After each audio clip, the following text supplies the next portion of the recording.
நமது கலாச்சாரம், நமது பண்பாடு எப்போதும் நம்முடன் நீடித்து இருக்கும். சப்ஸ்கிரைப் திலக்.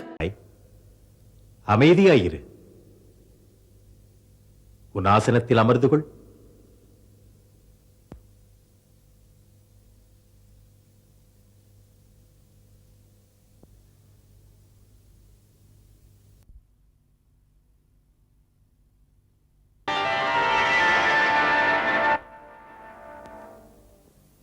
அதோ அதோ ஆண்மையின் அற்புத வடிவம் வருகிறதா? அந்த மலையை தூக்க ஒரு எலி வருகிறது.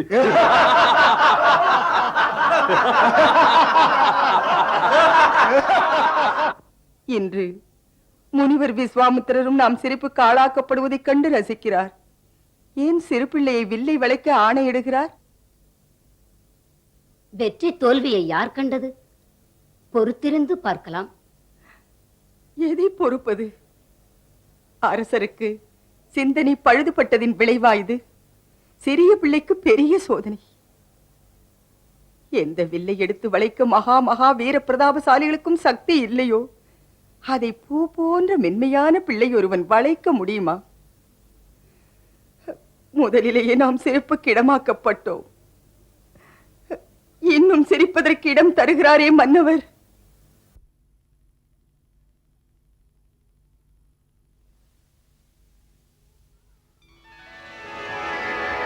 பிரபுராமனை கண்டாள் கண்கள் நிலைக்க, தவிக்கும் இதயம் இஷ்ட தெய்வத்தை நினைக்க.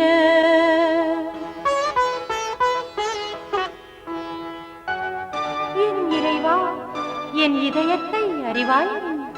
பக்திக்கு பல நாள் பிரபுவை தருவாய் நீ. பக்திக்கு பல நாள் பிரபுவை தருவாய் நீ.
மகளே, மணமாலை சூட்டப்போ.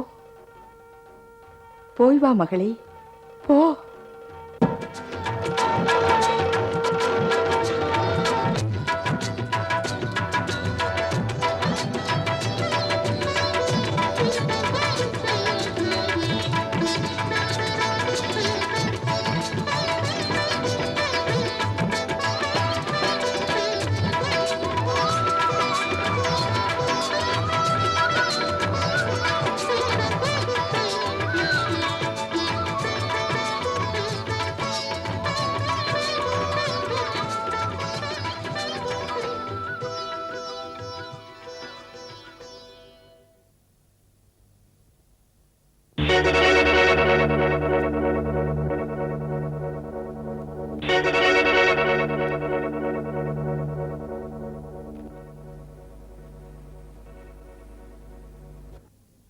பரசுராமர் அதோ பாயும் புலி போல் வருகிறார். இப்போது இங்கே ஏன் வந்தார்? அதுதான் புரியவில்லை, அச்சமாக இருக்கிறது. அஞ்சாதீர்கள், அவர் தேவேந்திரனுக்கு வாக்களித்திருக்கிறார். இனி எப்பொழுதும் சத்திரிகள் மீது அஸ்திரம் தொடுப்பதில்லை என்று. சரி, அவருக்கு வணக்கம் சொல்லுவோம், இல்லையில் ஏதாவது நிகழும். ஆமாம். நான் உக்ரசேனனின் மைந்தன் சித்திரசேனன். பரசுராமருக்கு பணிவான வணக்கங்கள். நான் ராஜா உதயன். தாம் என் வணக்கத்தை ஏற்றுக்கொள்ள வேண்டும். நான் மன்னன் தேவதத்தன் மைந்தன் சோமதத்தன். உங்கள் பொன்னான திருவடிக்கு பல கோடி வணக்கம்.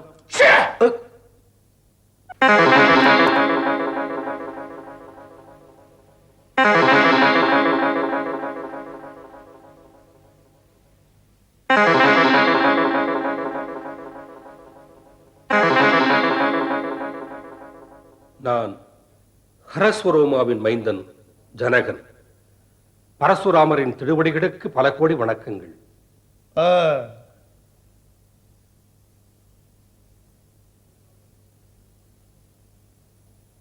இவள்தான் எனது மகள் சீதை. தம்முடைய ஆசைகளை யாசிக்கிறாள்.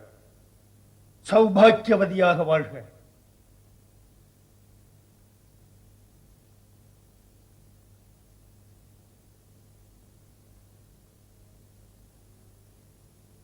பிரபு, மிதிலாபுரியே தங்களை வரவேற்கிறது. சரி, வாழட்டும். எனது வணக்கங்கள் பரசுராமரே. தமக்கும் என் வணக்கம் பிரம்ம ரிஷி. ராமா, இங்கு வா. பகவான் பரசுராமரின் திருவிடுகளை வணங்கு.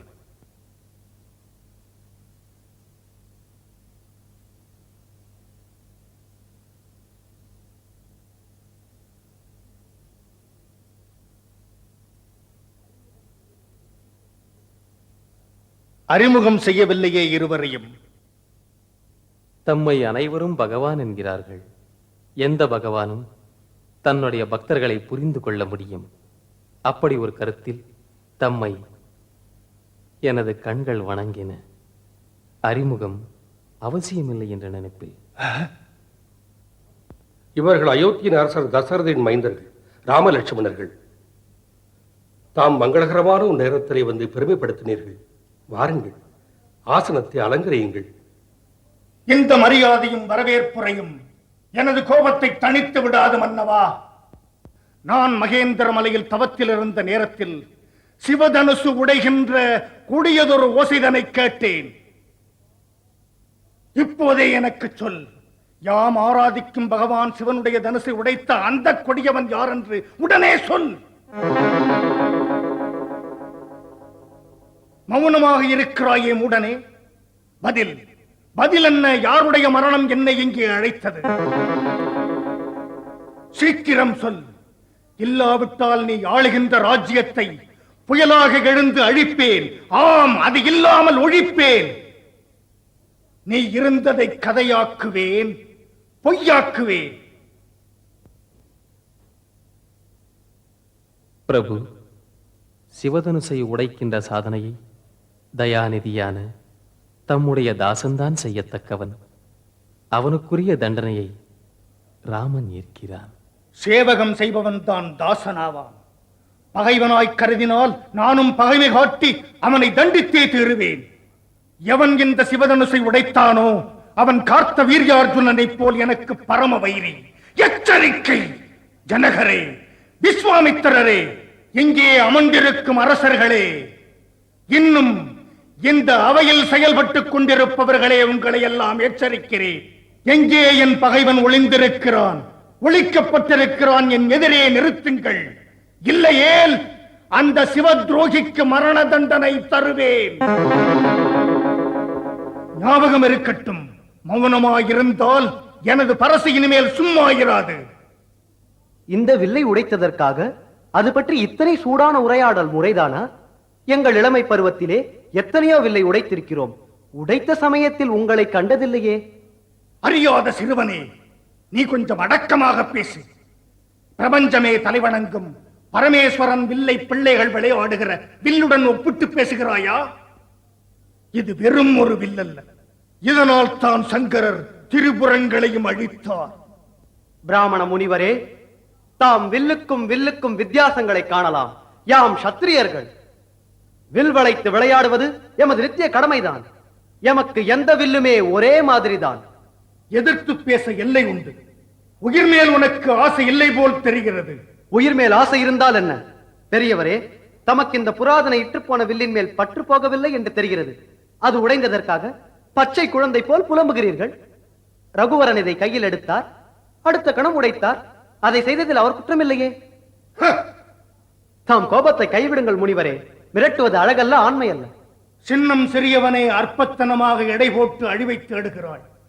பாவம், நீ சிறு பிள்ளை என்பதால் அன்பு காட்டி அடக்காமல் விட்டேன். உம்மை ஒரு அந்தன பெரியவர் என்பதற்காக மதித்து இப்போது ஒன்றும் செய்யாமல் விடுகிறேன். எமது குலாச்சாரம் பிராமணர்களை கொல்ல இடம் தராது. அவர்களை காக்கத்தான் நாங்கள். நிறுத்தடா, நிறுத்து, நிலை மறந்த பிள்ளாய்.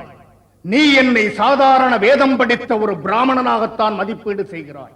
உனக்கு தெரியாதடா, நான் தான் உங்களுடைய சத்திரிய குலத்தை அழிக்க தாவி எழும் புயலாக சீறி வந்த பரசுராமன் என்பது. நான் எத்தனையோ முறை இந்த பூமியில் ஆட்சி புரிந்த சத்திரியர்களை பலியிட்டிருக்கிறேன். சத்திரிய மன்னர்களை அழித்து அதம் செய்து இந்த பாருலகை பன்முறை பார்ப்பனருக்கு தானம் செய்திருக்கிறேன். இதே பரசுவினால் கார்த்த வீரியார்ஜுனனின் கணக்கை தீர்த்திருக்கிறேன். இந்த பரசுவை மறுபடியும் சத்திரிய ரத்தத்தை ருசி பார்க்க தூண்டாதே. ஆத்திரப்படுத்தி உன் ரத்தத்தினால் என் பரசு பசியடங்க செய்து விடாதே. தாம் பேசி பேசி அச்சுறுத்துகிறீர்கள். ஆண்மையற்ற சின்னஞ்சிறு பாலகனாகவே இன்னும் என்னை மதிப்பிட்டு மிரட்டி விரட்டிவிட எண்ணுகிறீர்கள். பிராமண வீரரே, வீரம் என்னும் எஞ்சியிருந்தால் வீரத்தை பேசாதீர்கள். பரசுவிலே காட்டுங்கள். அச்சம் உங்களை இன்று ஆட்டி வைக்கிறது. மோதுவதற்கு நீங்கள் பயந்து வாதமிட்டு சாதிக்க மிக பெரும் வார்த்தைகளை தேடுகிறீர்கள். விஸ்வாமித்திரரே, நீங்கள் இந்த பிள்ளையின் உயிரை காக்க நினைத்தால் உடனே என் பார்வையிலிருந்து போகச் சொல்லுங்கள். தாம் கண்களை மூடிக்கொள்ளுங்கள் பிரபு, பார்வைக்கு தெரிய மாட்டேன். விஸ்வாமித்திரரே, இவனுக்கு என் கோபத்தின் விளைவுகளை எடுத்துச் சொல்லும். தாமே தம்முடைய சாதனைகளை சரித்திரமாக சொன்னீர்களே, அதை எங்கள் குருதேவரும் திரும்ப சொல்ல வேண்டுமா? தற்பெருமையை தனிப்பெருமையாக்குவது தங்களுக்கு தகுமா? தவமுனிவருக்கு பொருந்துமா? கேளுங்கள். தாம் ஒரு கோழைத்தனமான சத்திரியகுமாரனின் குற்றத்துக்காக கோபம் கொண்டு குற்றம் செய்யாத எண்ணற்ற சத்திரியர்களை கொலை செய்தீர்கள். தந்தையின் ஆணையை எப்படி முடித்தீர்கள்? ஈன்ற தாய் என்றும் பாராமல் அவள் தலையை இந்த பரசுவினால் துண்டித்துத்தானே? சொல்லுங்கள், தங்களுடைய சாதனையில் வெறி இருந்ததா, வீரம் இருந்ததா? போதும், வரம்பு மீறுகிறாய். இனிமேல் என்னை யாரும் குறை சொல்லாதீர்கள். இந்த பிள்ளைக்கு மரணவாசல் திறந்து விட்டது. என்ன ஆச்சரியம்! என் பரசு இன்னும் செயல்படாமல் இருக்கிறதே. சிறுவன் இன்னும் உயிரோடு நிற்கிறானே.